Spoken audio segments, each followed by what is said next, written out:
ఇప్పుడు దయ్యం లొంగాలంటే ఏం కావాలి? పెద్దగా చెప్పండి.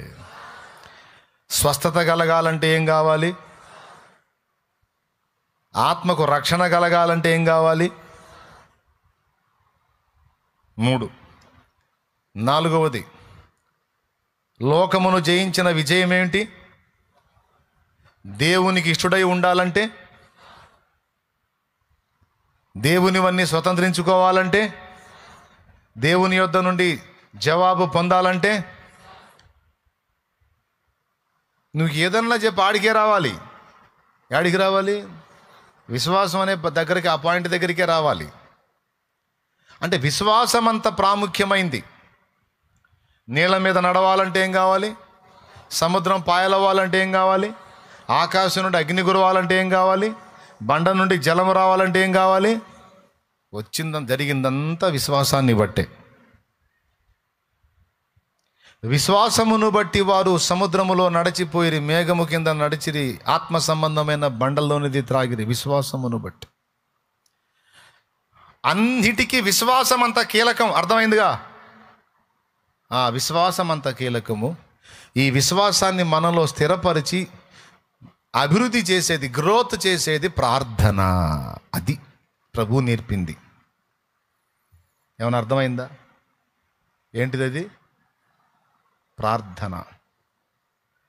ప్రార్థన చేయుట ద్వారా ఏమేమి జరిగిద్ది అంటే విశ్వాసము బలాభివృద్ధి పొందిద్ది.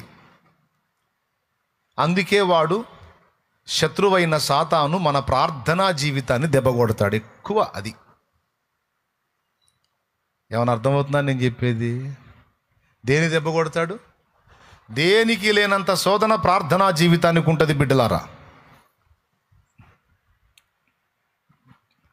ప్రార్థన లైన్లో ఉంటే విశ్వాసం ఎదుగుతూ ఉంటుంది. మొక్కకి నీళ్లు పోసామనుకో ఎదుగుతూ ఉంటుంది. మన విశ్వాసం అనే మొక్కకి నీరు లాంటిదే ప్రార్థన.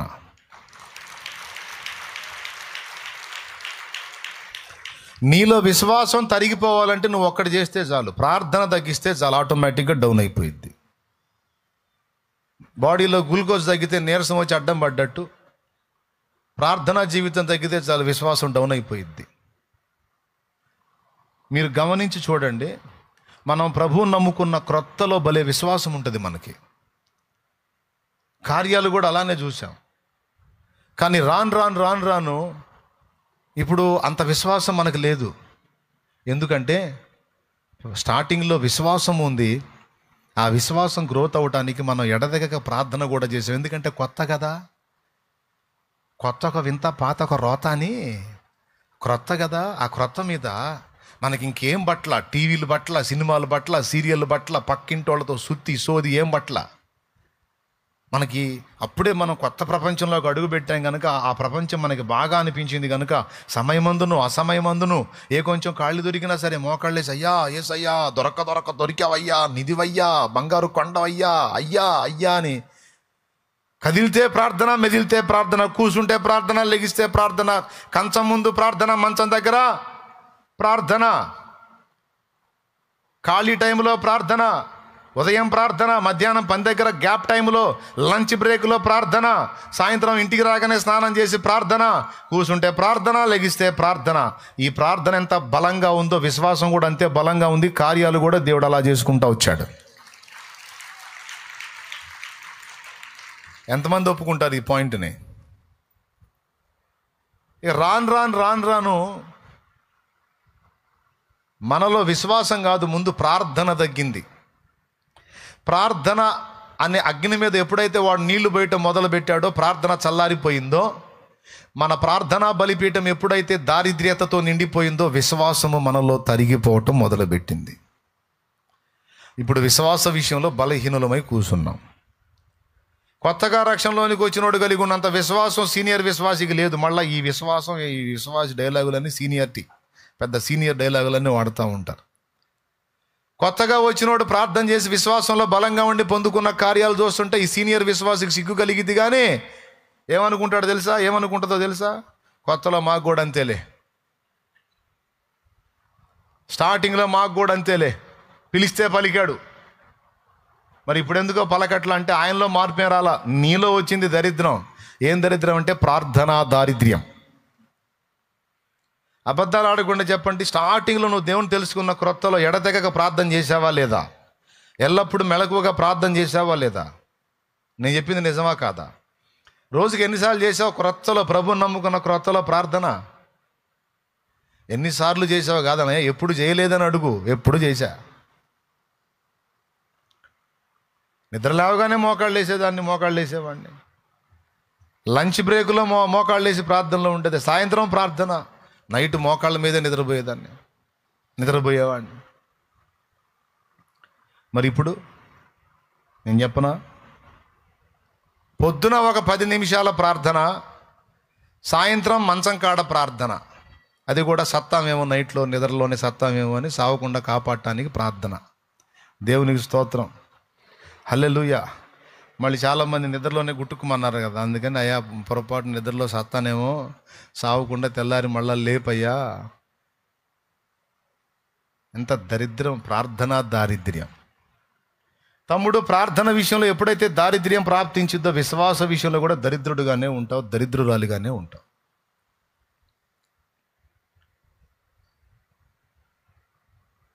నేను చెప్పేది చాలా సీరియస్ మ్యాటర్. రెండోసారి చెప్తున్నా దీన్ని మళ్ళీ.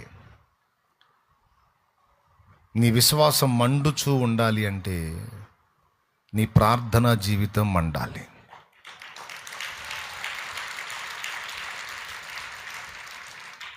ప్రార్థన బలిపీఠము నేలకూలే, రోదన విద్యను నే మరచిపోతి, హృదయపు బలిపీఠము నేలకూలే, రోదన విద్యను నే మరచిపోతి, ప్రార్థన బలిపీఠము బాగు చేసి, ప్రార్థన బలిపీఠము బాగు చేసి, కన్నీరు నాలో ఉబికించుమయ్యా, కన్నీరు నాలో ఉబికించుమయ్యా, కరుణామయుండా. నా పూర్వస్థితి నాకు కలిగించరావా, కరుణించి మరలా బ్రతికించరావా, కరుణామయుండా. నా పూర్వస్థితి నాకు కలిగించరావా, కరుణించి మరలా బ్రతికించరావా, కరుణామయుండా. దేవునికి మహిమ. మన విశ్వాసము రన్నింగ్లో ఉన్నంత వరకు సైతాన్గాడి ఆటలు సాగవక్కాయి చెల్లాయ్. మన విశ్వాసం ఫోర్స్లో ఉన్నంత వరకు, కాగితాల ఫోర్స్లో ఉన్నంత వరకు ఏ పోలీసుడు మనల్ని ఆపడానికి లేదు. స్తోత్రం. పొల్యూషన్ కానీ, ఇన్సూరెన్స్ కానీ, లైసెన్స్ కానీ, కాగితాలన్నీ ఫోర్స్లో ఉన్నంత వరకు పోలీసుడు ఆపడానికి లేదు. ఏదన్నా టైం అయిపోయిందనుకో, ఫోర్స్లో లేవనుకో, ఆపేస్తాడు. మన ప్రయాణం ఇక సాగదు, ఆగు పక్కకు దిబండి అంటాడు. సైతాను కూడా అంతే. నువ్వు ట్రాఫిక్ కానిస్టేబుల్ సైతాన్తో పోల్చావా అనుకుంటారేమో. మరి పోల్చాలంటే తప్పదు కదా, చెప్తున్నాను అంతే. ట్రాఫిక్ కానిస్టేబుల్ పాపం మనకు సేవ చేసేవాళ్ళు, సైతాన్ ఏం కాదులే. కానీ కాగితాలు రన్నింగ్లో లేకపోతే బండి పక్కకు తీపిచ్చినట్టే సైతానుగాడు ఎంటర్ అయి ఆపేస్తాడు. వాడు మన మీద పని చేయకుండా ఉండాలంటే విశ్వాసం ఫోర్స్లో ఉండాలి. విశ్వాసం ఫోర్స్లో ఉండాలంటే 2 లైన్లో ఉండాలి. 2 లైన్లో ఉండాలి. వాటిలో మొట్టమొదటిది ప్రార్థన, రెండవది వాక్యం. విశ్వాసం గ్రోత్ అయ్యేదేమో ప్రార్థన వలన, అసలు విశ్వాసం పుట్టేదేమో వాక్యం వలన.